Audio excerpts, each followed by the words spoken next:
बहुत ही कम समय बचा है। कुछ ही महीनों के अंदर चुनाव होने वाले हैं विधानसभा के। ऐसे में बिहार में सियासी पारा लगातार ऊपर नीचे होता हुआ भी नजर आ रहा है। सियासी बयानबाजी शुरू हो गई है। इस सबके बीच में चिराग पासवान की पॉलिटिकल पार्टी के द्वारा ये कह दिया गया है कि अगर जरूरत पड़ी तो चिराग पासवान विधानसभा चुनाव भी लड़ने वाले हैं। तो इस पर सवाल खड़ा हो जाता है कि चूंकि केंद्रीय मंत्री हैं चिराग पासवान अभी, तो ऐसे में वो सिर्फ मंत्री बनने के लिए वो प्रदेश की पॉलिटिक्स में जाएंगे या नहीं? तो क्या चिराग पासवान को एलजेपी रामविलास सीएम फेस के तौर पर देख रही है? ये भी सवाल खड़े हो रहे हैं। चुनाव के मुहाने पर बिहार, चिराग पासवान भी हैं तैयार। क्या खेल होने जा रहा है अब की बार?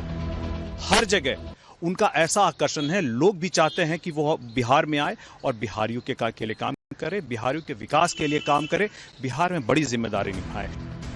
सुन रहे हैं आप, बड़ी जिम्मेदारी की बात किसी और के लिए नहीं बल्कि चिराग पासवान के लिए कही जा रही है।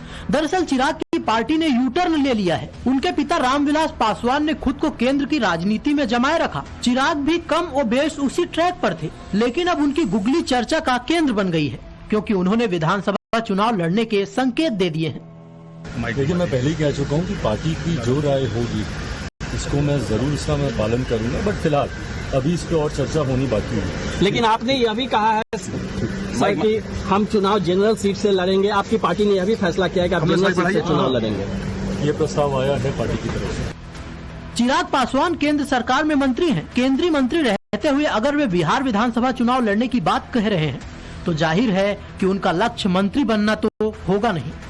फिर उनका प्लान क्या है? दरअसल चिराग पासवान जानते हैं कि केंद्रीय राजनीति में भी उनके पैर तब तक ही जमे हैं जब तक वे बिहार में मजबूत हैं। लेकिन उनके अलावा भी कई और लोग हैं जो चाहते हैं कि चिराग मजबूत हो। जहां तक सवाल है चिराग पासवान जी का, तो वो केंद्र में अच्छे मंत्री हैं, बेहतरीन काम कर रहे हैं।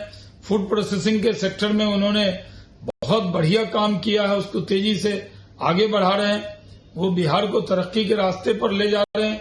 मखाना में तो उन्होंने और अच्छा काम किया है, तो वो केंद्र में काम कर रहे हैं। अगर उनकी पार्टी का निर्णय है और उनका निर्णय है कि वो चुनाव लड़ेंगे तो ये अच्छी बात है, उससे बहुत लाभ होगा एनडीए को।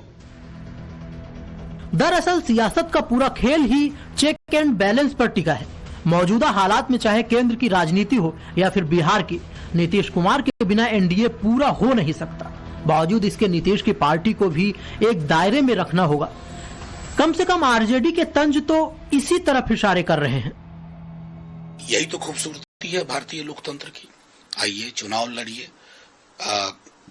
उम्मीद करता हूं कि यह आपका निर्णय है, या आपके बदले किसी और ने यह निर्णय दिल्ली दरबार में नहीं लिया है। बिहार में सियासत का ये खेल सिर्फ नीतीश कुमार तक ही नहीं सिमटा है।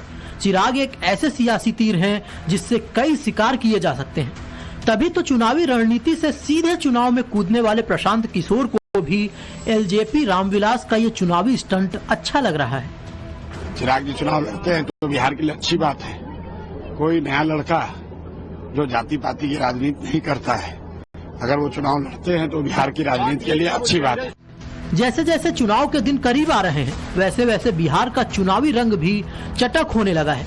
ये रंग अभी और निखरेगा क्योंकि बिहार का अगला सीएम कौन होगा इसके कई दावेदार हैं। चाहे एनडीए हो या फिर इंडी गठबंधन, दोनों ही तरफ सस्पेंस बरकरार है।